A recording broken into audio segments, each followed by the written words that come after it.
Facebook as well. So hello everybody, welcome to my remote interpretation journal number 11. In today's journal episode, we're going to talk about gathering context, rudeness, lack of politeness, and 911 interpretation in remote interpreting. Once again, my name is Nanji Mateo. I'm the founder of interpremet.com. I'm a remote medical interpreter, trainer, and educational interpreter as well. I do a little bit of a conference every now and then.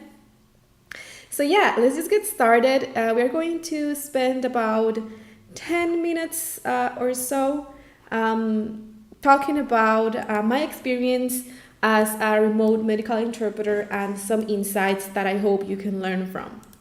So let me know in the chat, where are you watching me from and what time is it there?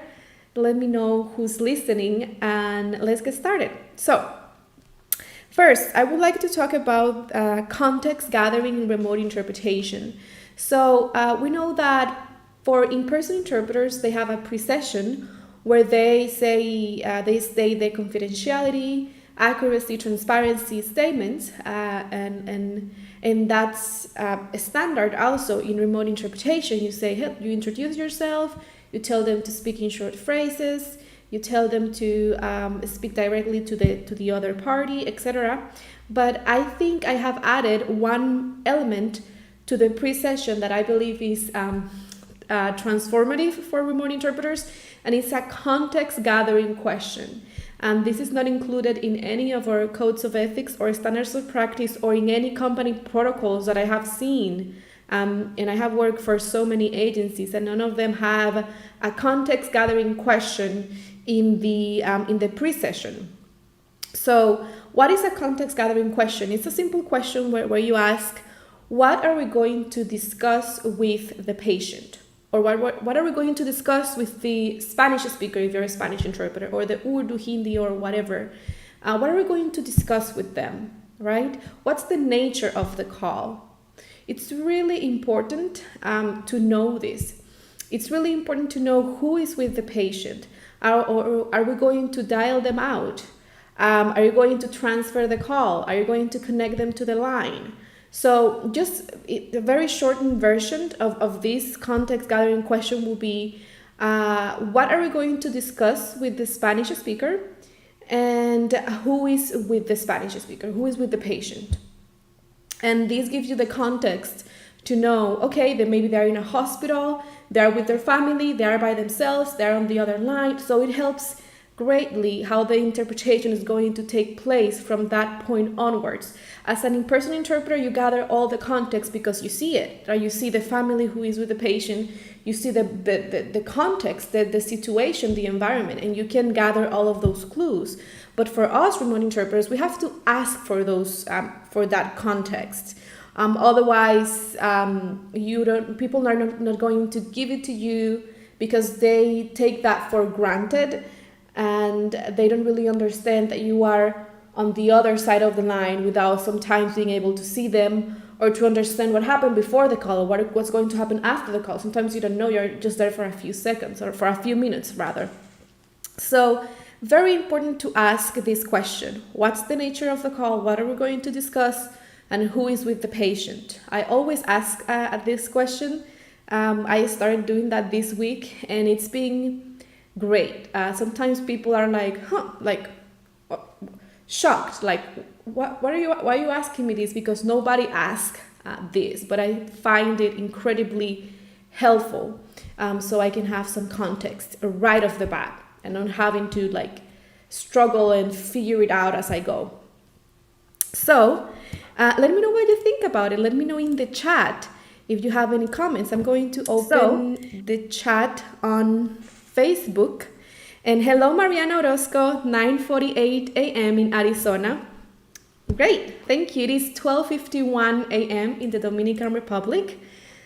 All right, thank you. So so also sometimes people will call you and they are in a rush, right? They just want to, hello interpreter, my name is Lydia. I'm here with the patient. We're going to discuss blah, blah, blah, blah. Like, it's so fast. And you feel like, I saw a meme where it is said, I'm not a robot. Check the box if you're not a robot, right? So we are not robots. Sometimes we have to like be introduced to the calls and allowed to ask questions and have our pre-session in the beginning of the call. And some people are going to be resistant to that because they just want to get going as fast as they can. So sometimes you may have to reiterate your question, ask the question again in a different way. That's just how it is. And hello, Josephi, UK, 6 p.m. Awesome. All right. If there is anybody else from the UK who is going to take the DPSI exam, please let me know because I'm going to take it soon. So feel free to let me know. My second point is providers that are rude to patients. So I was taking this call for a post-surgery encounter between the patient and the I believe it was a team of surgeons and nurses, and they were like so rude to the patient and who just had surgery, and that didn't sit well with me.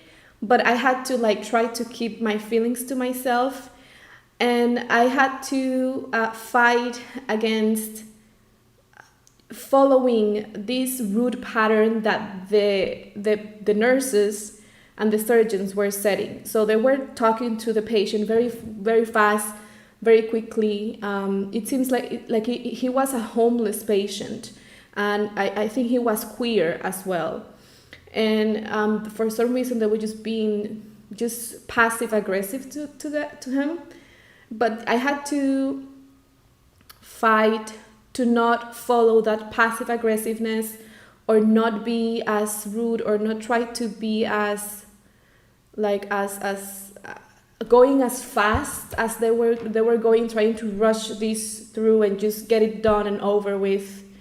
So I think since the providers are the person with the most authority, with the more, I think, presence in the room, we look up to them. They are the one who make decisions.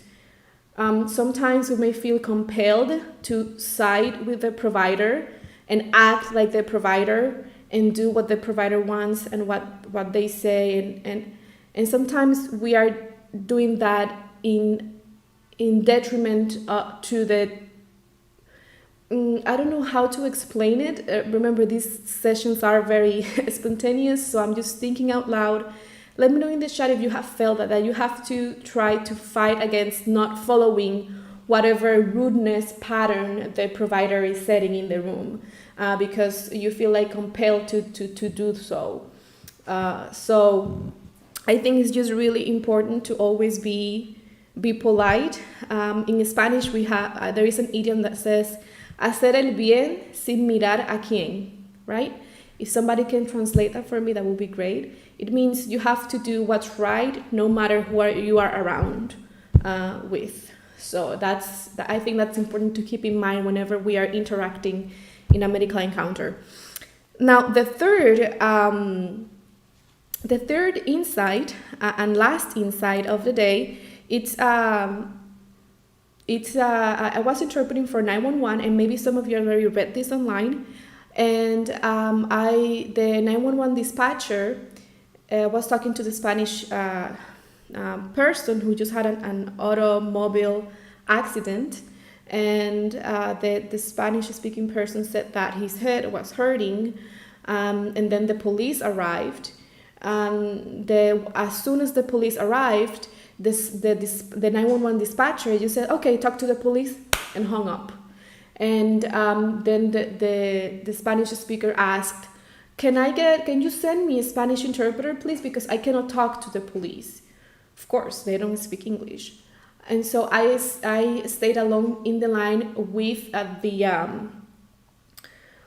the LEP speaker, and technically you are not allowed to, if there is no client, no customer, no English-speaking customer, the person who actually plays the phone call, you are not supposed to be interpreting. But I I decided to stay with the person because they were hurting. Their stomach and head was hurting. They just had a car accident. They weren't able to communicate with the police in English. We don't know if the person is having some sort of worsening medical status that is time sensitive. We don't know. So it could be something potentially life threatening. So I stayed with the patient, with the Spanish speaker, and I interpreted for them, and I interpreted for the paramedics who came later on for the police. And then the one Spanish-speaking paramedic arrived, and I listened to the paramedic for a little while to make sure that they actually were able to speak some Spanish, because they were talking to him in Spanish.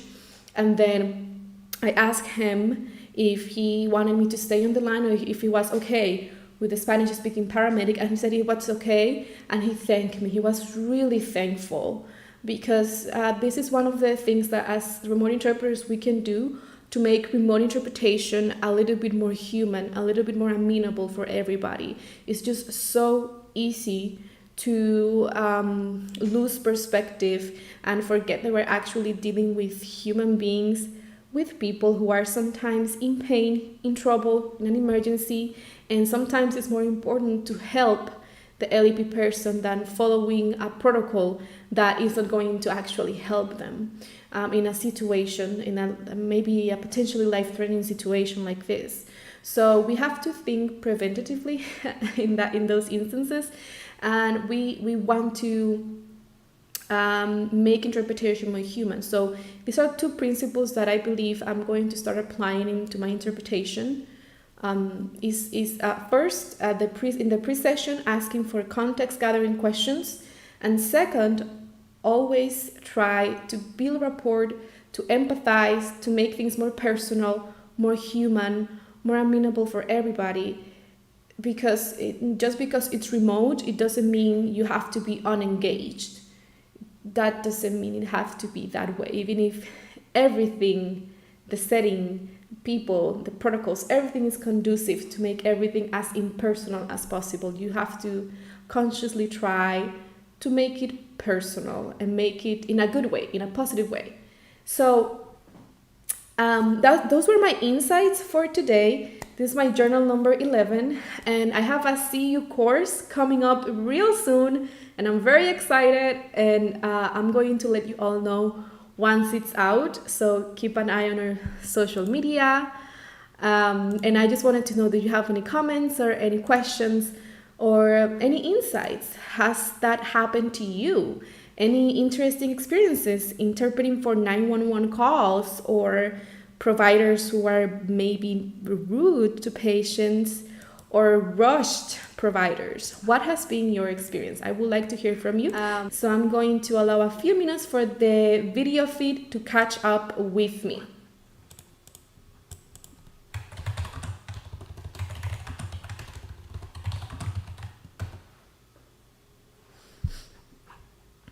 All right.